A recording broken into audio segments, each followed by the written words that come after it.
Thank you बेटे, thank you. मेरी सांस तो रुकते रुकते रह गई थी, वो तो आपने लास्ट मिनट में ऐसी स्पीड लगाई कि नंबर 30 का कुछ सही रह गया होगा। किससे पाला पड़ा है? थैंक यू बेटे, थैंक यू। कुलकर्णी, हाँ जी। मैं गाड़ी नंबर 32 के ड्राइवर से मिलना चाहता हूँ। हाँ, क्यों नहीं? Excuse me sir.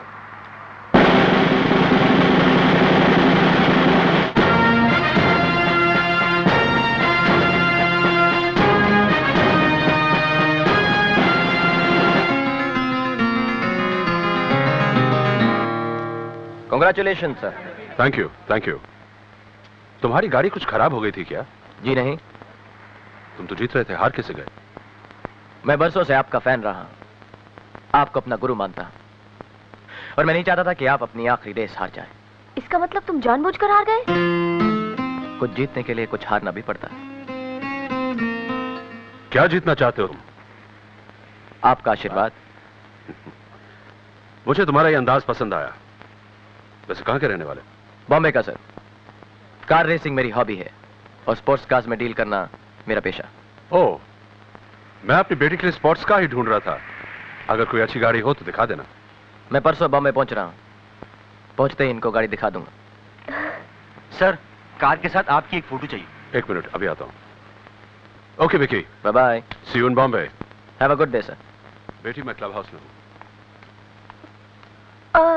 सुनिए, मेरा नाम प्रिया चोपड़ा है, और तुम ये जानना चाहती हो कि मैं रेस हार क्यों गया? तुम्हारे लिए। तुमने ने तो कहा था कि तुम्हारे पापा के सामने ये इक्की मिक्की छिक्की लिक्की सब फीके पड़ जाएंगे, और अगर ये इक्की मिक्की छिक्की लिक्की रेस जीत जाता तो तुम्हारा दिल टूट जाता, और तुम्हारी जैसी खूबसूरत लड़की का दिल मैं कैसे तोड़ सकता हूं? तभी तो मैंने कहा था, कभी कभी जीतने के लिए कुछ हारना भी पड़ता है, और हार कर जीतने वाले को बाजीगर कहते हैं।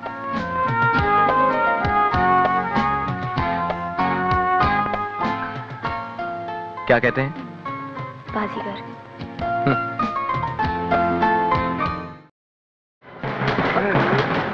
अरे अरे वो रे, हाँ? आजा।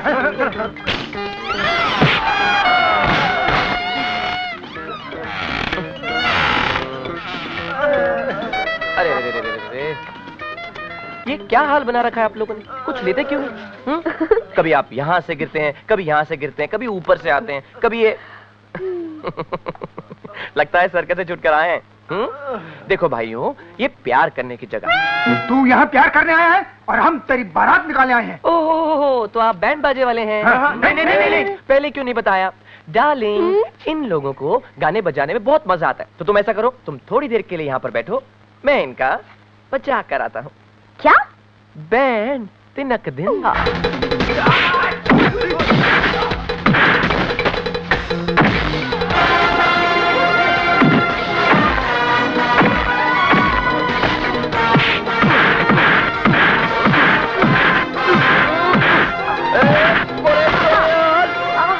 ओए कितना क्या है? ओ तुसी भी आजा बादशाह। ओ जय धर्मिंदर, ਤੁਹਾਡਾ ਤਾਂ मैं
बाप रे, यहाँ से तो लोग बिल्कुल चींटियों जैसे लग रहे हैं। ओह,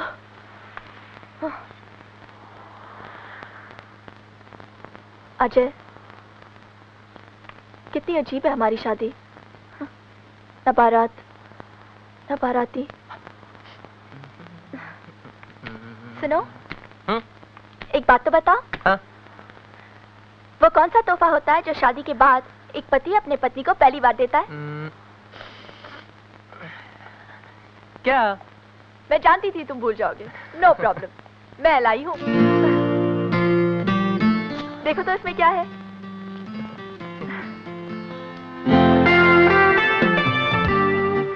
बहुत खूबसूरत है, बिल्कुल तुम्हारी तरह। अच्छा। जानती हो सीमा, जी मैं आता है तुम्हें आसमान की बुलंदियों पर बैठा दूं, ऐसे। अरे अजय, क्या करे, मुझे वर्टिगो है। ऊंचाई से देखते हुए मुझे चक्कर आते हैं। अजय प्लीज मुझे नीचे उतारो, मुझे डर लग रहा है। जब तुमने मेरा हाथ पकड़ ही लिया है तो डर किस बात का? मैं ही पागल हूं जो तुम्हें तुम्हारी दुनिया से दूर ले जा रहा हूं। शादी के बाद तो हर लड़की को अपनी दुनिया छोड़कर एक नई दुनिया बसानी ही पड़ती है।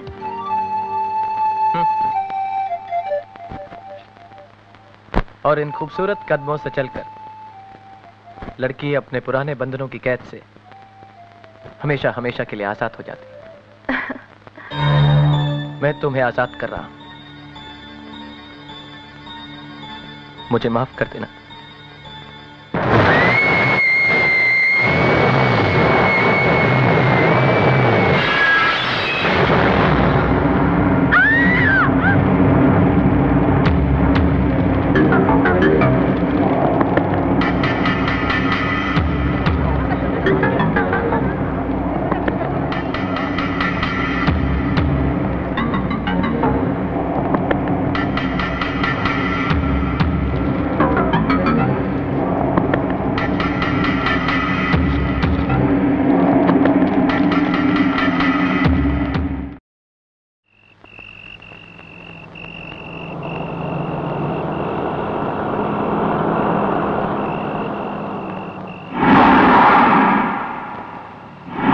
तुम यहीं ठहरो, मैं ऊपर जाके फोटोग्राफ्स लेके आता हूँ। मैं भी चलती हूँ।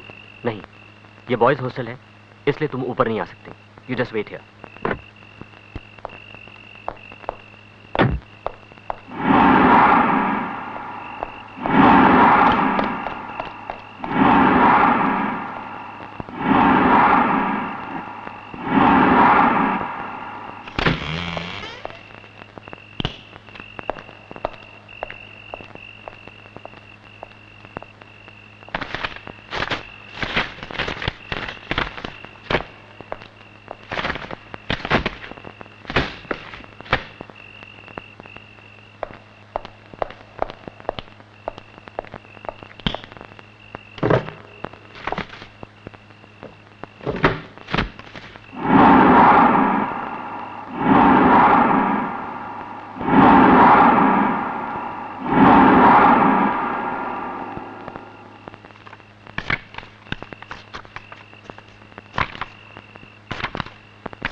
साइन कर इस पे।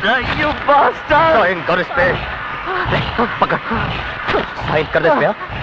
साइन कर। साइन कर। एक्सक्यूज मी, सुनिए, रवि शुक्ला का कमरा कौन सा है?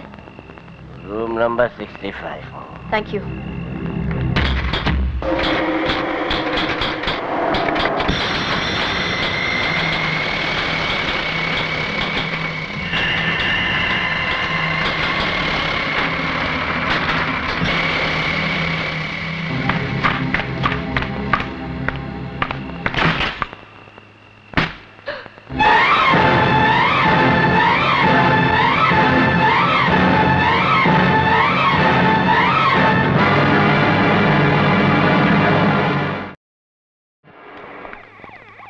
रवि तो मुझे सीमा के प्रेमी की तस्वीर दिखाने लाया था, फिर उसने आत्महत्या क्यों की? उसने झूठ कहा था। उसके पास ऐसी कोई तस्वीर नहीं थी। रवि ने खुद अपने सुसाइड नोट में कबूल किया है कि वो सीमा का प्रेमी था और कातिल भी।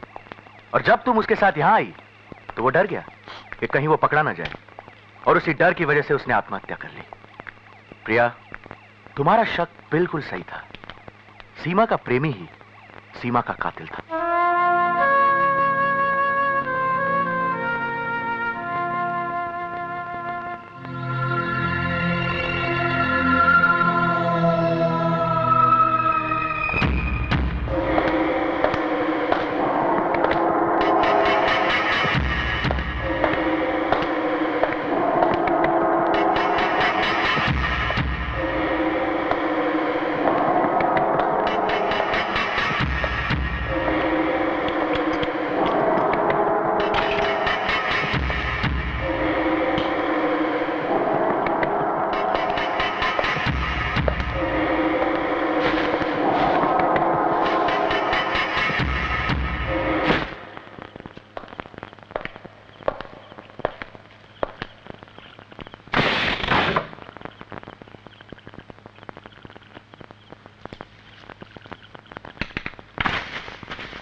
मुझे माफ कर देना सीमा।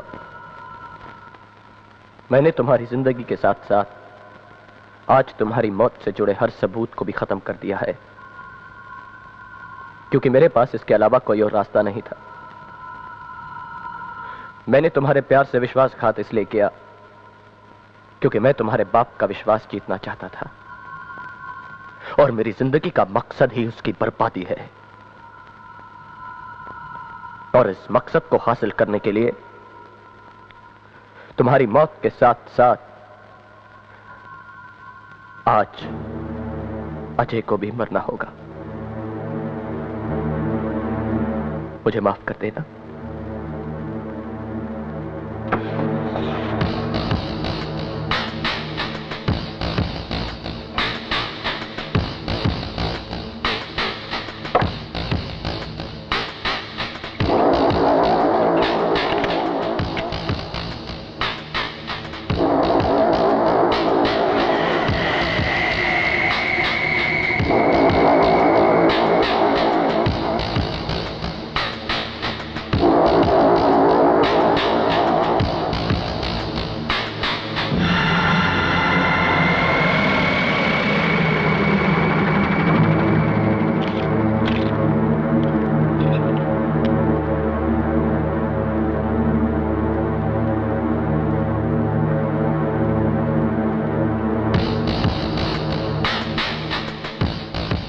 मदन चोपड़ा, आज से मेरी दोहरी जिंदगी का अंत हुआ।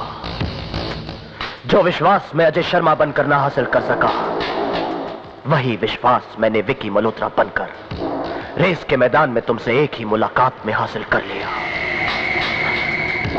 अब तैयार हो जा मदन चोपड़ा, तेरी बर्बादी का वक्त आ गया है। ओके, ठीक है। हाँ, मैं करवा दूंगा। आओ। हाँ, ठीक है, मैं सोचता हूँ। ओके। ओके। विकी, मैं तुमसे एक पर्सनल बात करना चाहता हूँ। कहिए। तुम्हारी कहानी हमारे साथ रेस के मैदान से शुरू हुई। उस रोज तुम जीतते जीतते मेरे लिए हार गए। मैंने तुम्हें अपना चेला नहीं बनाया, लेकिन तुमने मुझे गुरु मान लिया। उसके बाद सीमा की मौत का हादसा हुआ। मैंने अपने आप को संभाल लिया, लेकिन तुमने प्रिया को अपनी बहन का गम भुलाने में मदद की। तुमने प्रिया से दोस्ती बढ़ाई और उसे मजबूर कर दिया कि वो हर पल तुम्हारे इंतजार में बेचैन रहे। आहिस्ता आहिस्ता तुम हमारी जिंदगी पर छा गए। मैं तुम्हारी हर चाल और तुम्हारे हर मोहरे को जान गया।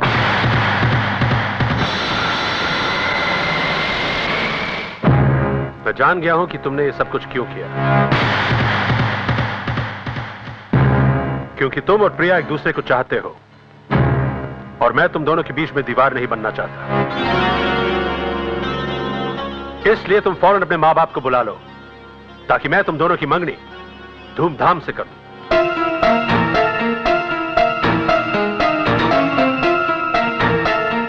दो साल पहले बेंगलोर एयरपोर्ट पे जो प्लेन की दुर्घटना हुई थी, जिसमें सारे लोग मारे गए थे, उसमें मेरे मम्मी डैडी भी थे।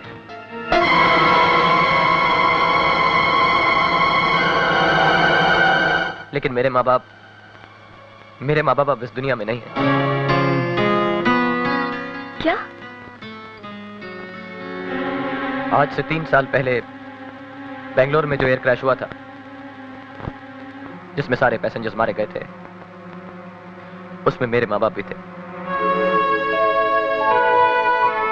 आज के बाद मैं तुम्हें अपने मां बाप की कमी एहसास नहीं होने दूंगा। चलो बेटे,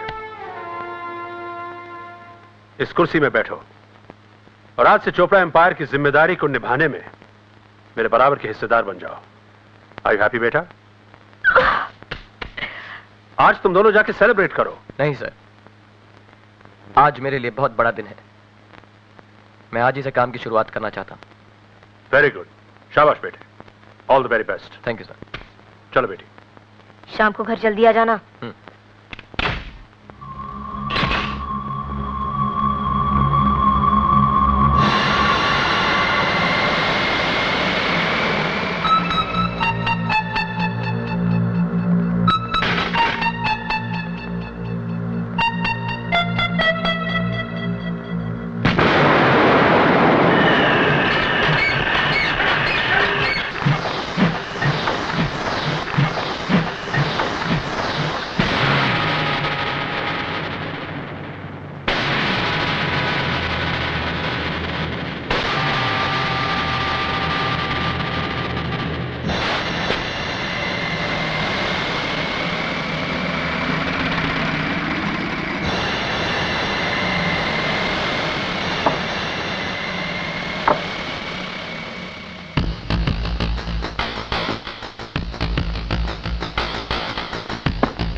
For more entertainment, log on and subscribe to www.youtube.com/VenusMovies.